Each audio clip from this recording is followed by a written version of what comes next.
everyone, welcome back to the MLS Denim / Miss Lacey Studios YouTube channel. Thank you so much for joining me.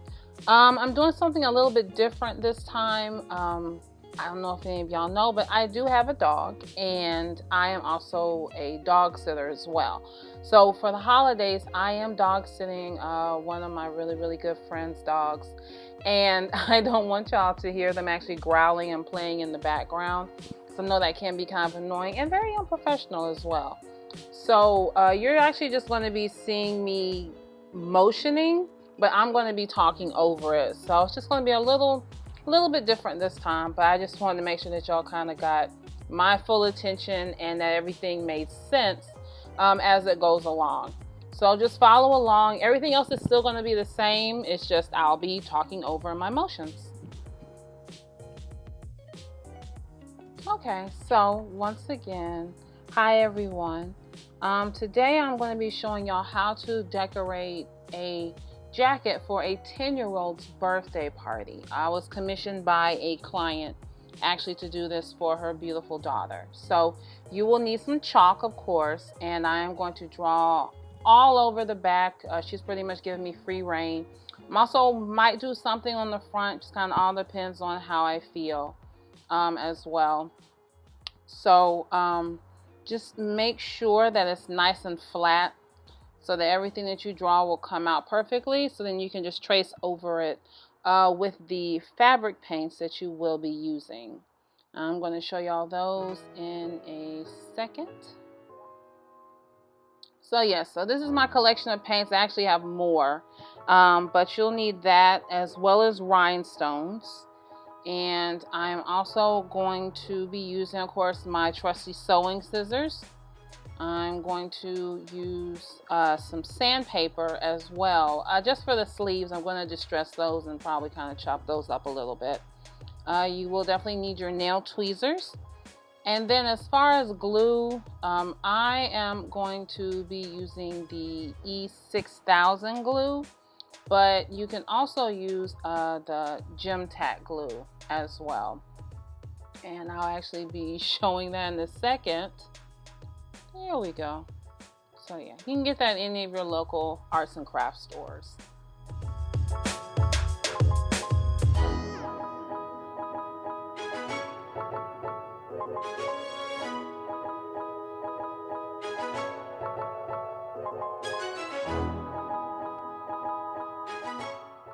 So another glue that you can also use is the E6000 Fabric Fuse and the TilTok glue as well. Any of those will work for the rhinestones. I kind of go back and forth between the TilTok and the E6000, but just make sure, of course, you let it dry for a couple of days. So now I'm just going to start drawing on it with the chalk. And one of the things that you definitely want to make sure that you get from your client is a list of everything that they feel that the client or that the person that you're gifting it will like. So for instance, my client told me that her daughter loves music, ladybugs. She also loves unicorns, and she's turning 10. So I'm going to combine all of those elements in one. So I did some research, of course, on some music notes just to make sure that they're accurate. There's nothing worse than doing stuff and it doesn't look accurate, because then people definitely are not going to wear it. So for all my music buffs out there, I did definitely make sure that I paid close attention to how the notes and stuff are going to look. So drawing the lines here, just wanted to make sure they looked real impactful. So I'm kind of having it to where it's kind of swooping down and then going up as well. And if you see me on the computer, that's because I'm literally looking at music notes, just trying to make sure that I get them all correct.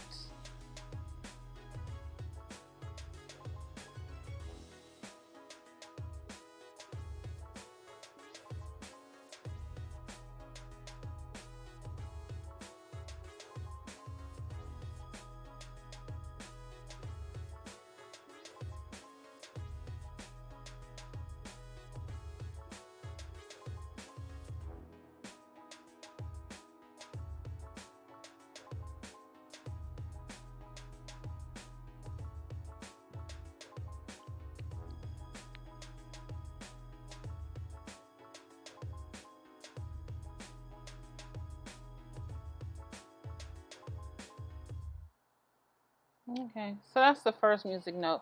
I'm going to go ahead and kind of speed it up a little bit just so there's not so much dead air. Can be a little awkward, so you can just kind of watch along.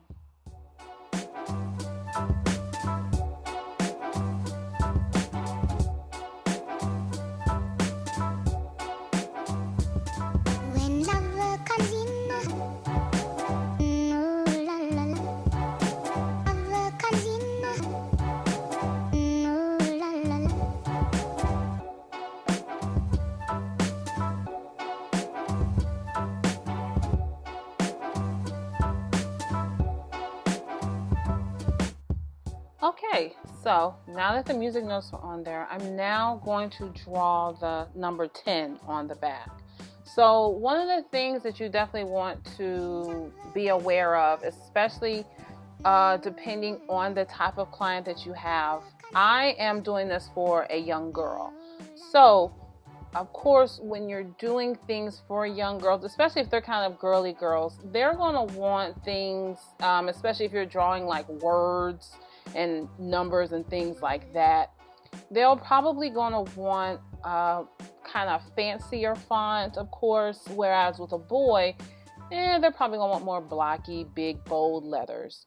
So I chose to do a font that has just a little bit more of a kind of cursive, hand scripted kind of look to it. So just decided to just kind of make this 10 just a little bit fancy for her, but not too fancy to the point where everyone's like, what is that? So didn't take me too long to do this one for this part. So there's my 10. And I just wanted to just make sure that I refined it a little bit because I want the 10 to be in the center of the jacket. And I just want to make sure that I have the 10 looking exactly the way I want it. Because then when I go back over it with the paint, I'm not second guessing it. I'm not having to look back and be like, did I really mean to do that? So no, I'm making sure that I'm looking back and just making sure that every stroke that I'm creating this 10 with is intentional, because when I start painting, I'm just going to just keep going because I've already, kind of dotted my I's and crossed my T's on this one.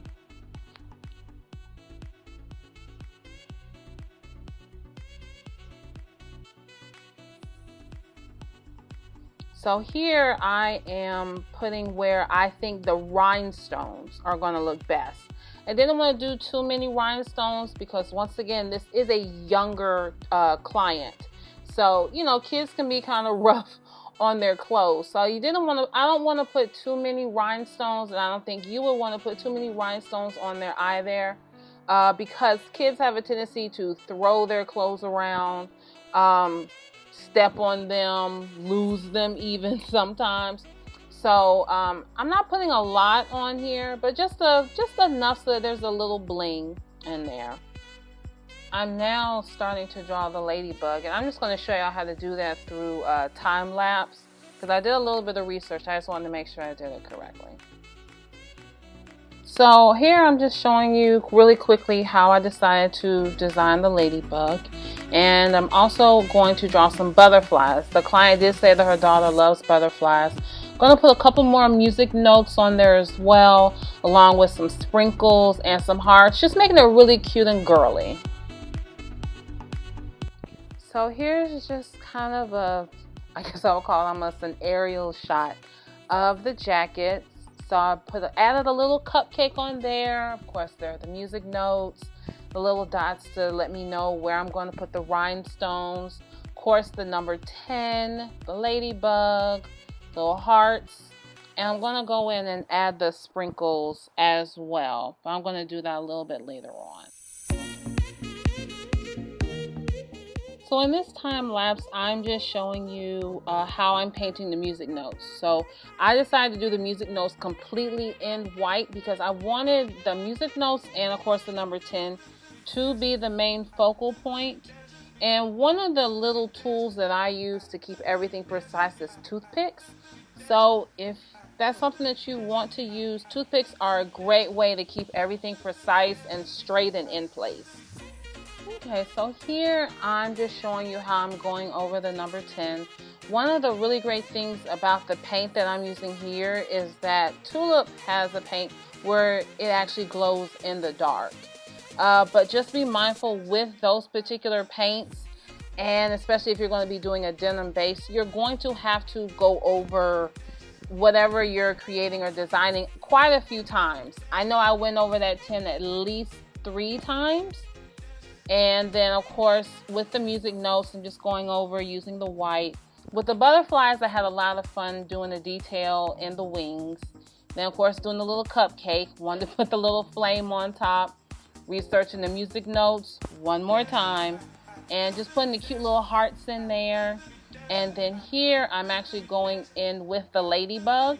One of the things you need to be mindful of, if you are commissioned to do something like an insect, a creature, something that has a lot of fine detailing in it, you're definitely going to want to use smaller tools. So for me, of course, the toothpick is my best friend.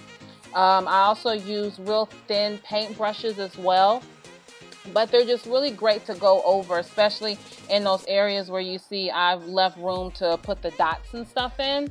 The toothpicks are really good about going over those little fine details and making it so that the paint doesn't bleed into anything. You don't have to worry about rubbing anything as well. For this butterfly, I just went in, I just want to do a completely blue butterfly. Plus the wings are going to glow in the dark because that is some of the glow in the dark paint.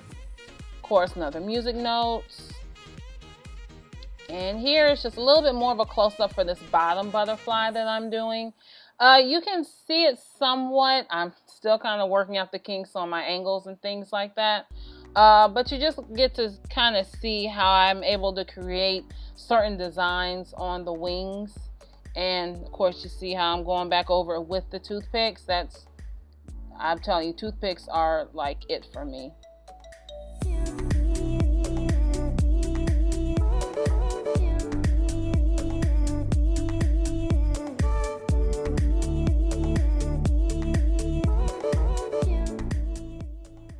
So here you can see I'm actually going over some of the elements that I had done earlier again. I let it dry for a little while and I came back. I'm also adding some cool like little strokes on the outside of some of the objects, especially the ladybug, because it just kind of highlights the legs and the antennas. And I'm doing it also around the hearts. Just filled in a couple more of the music notes. And of course I'm coming back in with the sprinkles. One thing you definitely do need to be mindful of is make sure you have all of your key elements down before you add all the details. That's why I waited to do the sprinkles last, because I wanted to make sure that I had the butterflies down, the music notes, the cupcake, the tin, the ladybug, and then I also did the rhinestones last as well. So here's everything. A little bit more of a close-up. So this is after about 3 layers, like I said. I didn't go in with the entire ladybug doing the spots because I just didn't want the paint to bleed. But here I'm finalizing the number 10 because that one actually took the longest to dry. So just went in, did little highlights on that. And then lastly, I went in and did the lines for the music notes because I wanted the music notes to dry first before I drove a line straight through it. Didn't want to, get all clunky and messy and things like that. So was just kind of deciding how far I was going to go with the lines. And here I am pinpointing where I'm going to distress the sleeves. So just use, of course, my tweezers and my sewing scissors, of course.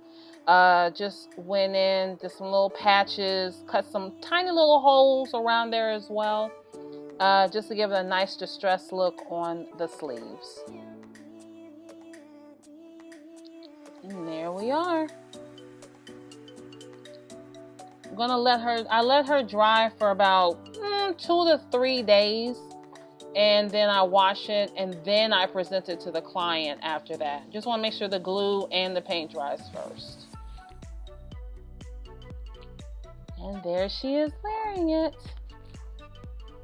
Thank you guys so much for watching the video. Don't forget to like, comment, share, or subscribe to the channel. I'll see you next time.